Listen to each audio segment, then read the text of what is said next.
Bonjour à tous. La semaine dernière, j'ai rédigé un édito sur le fait que Twitter avait coupé le compte personnel de Donald Trump sur son réseau. Cette semaine, j'ai encore choisi de suivre cette histoire et de vous en reparler.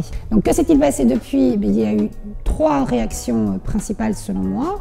La première, Sheryl Sandberg, la numéro 2 du groupe Facebook, a rappelé que leur CGU, donc leurs règles d'utilisation, s'appliquaient à tout contrevenant, que ce soit Donald Trump ou n'importe qui d'autre sur leur plateforme. Deuxième réaction a été celle de Jack Dorsey, patron de Twitter, qui a d'une part rappelé les raisons pour lesquelles ils avaient stoppé le compte, mais également qui a estimé que l'impact que cette décision avait eu sur l'ensemble des plateformes, quelque part, avait été effectivement énorme et absolument pas concerté.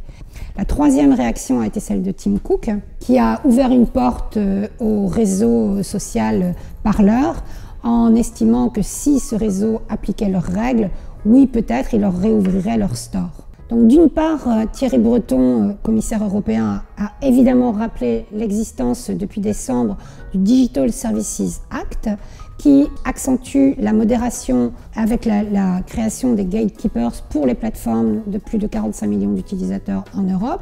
Toutefois, il faut rappeler que si même tous les États membres votent Digital Services Act, il ne sera applicable qu'à partir de 2022.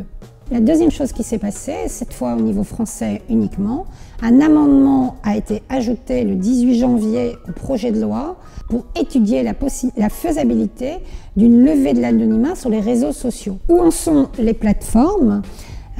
Premièrement, elles ont réellement acté qu'elles étaient responsables de leur contenu et qu'elles n'étaient plus seulement uniquement des tuyaux. Il faut de la régulation, a priori, autant en Europe qu'en Amérique, on la réclame cette régulation et quelque part y compris les plateformes elles-mêmes. Troisièmement, il ne faut toutefois pas oublier l'aspect rentabilité business.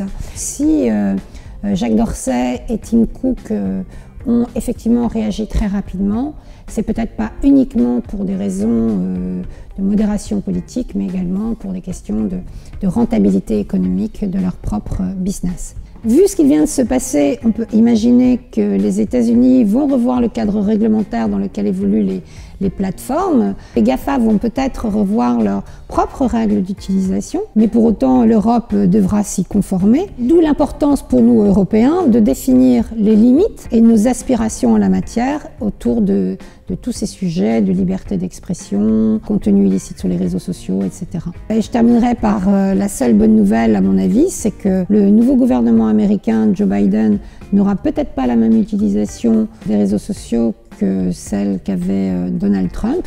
Donc c'est un sujet dont on aura peut-être un peu moins parlé dans les mois à venir et j'espère qu'il y en aura bien d'autres. Voilà, merci beaucoup et n'hésitez pas à réagir si vous le souhaitez. À bientôt.